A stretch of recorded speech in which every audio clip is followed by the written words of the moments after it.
America स्थित silicon valley bank डूब गया है।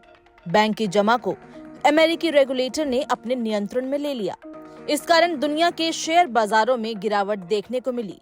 इसके साथ ही भारतीय शेयर मार्केट भी इससे अछूता नहीं रहा। अब इसके बाद लोगों के मन में सवाल उठ रहा है कि इसका भारत पर क्या असर होगा।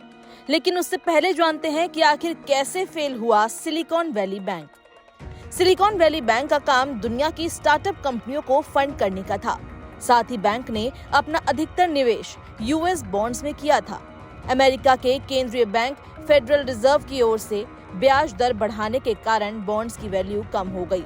वहीं दूसरी तरफ महंगाई बढ़ने और अन्य कारणों से स्टार्टअप की फंडिंग में कमी आने लगी और इस कारण बैंक में जमा राशि की बड़ी मात्रा में ग्राहक निकासी करने लगे।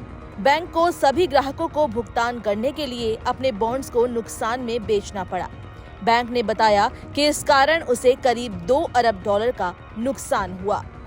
संपत्ति के हिसाब से सिलिकॉन वैली बैंक 2008 के बाद अमेरिका का सबसे बड़ा बैंक फेल माना जा रहा है। इस बैंक की संपत्ति करीब $209 अरब थी। इससे पहले 25 सितंबर 2008 को अमेरिकी बैंक वॉशिंगटन म्यूचुअल फेल हो गया था। इसकी संपत्ति करीब $307 अरब की थी। अमेरिका में सबसे बड़ा फाइनेंशियल क्राइसिस लेहमन ब्रदर्स को माना जाता है, लेकिन वो बैंक नहीं था। अब बात करते हैं कि सिलिकॉन वैली बैंक के फेल होने का क्या भारत पर असर पड़ेगा। आज के समय में दुनिया के सभी देशों की अर्थव्यवस्था एक दूसरे से जुड़ी हुई है। ऐसे में किसी देश के बैंक के फेल होने का असर दूसरे देशों पर दिखना स्वाभाविक है। जहां तक बात की जाए भारतीय अर्थव्यवस्था की, तो ये खपत पर निर्भर करती है। सिलिकॉन वैली बैंक के फेल होने का प्रभाव पश्चिमी देशों के मुकाबले काफी कम हो सकता है, क्योंकि सिलिकॉन वैली बैंक स्टार्टअप कंपनियों से जुड़ा था।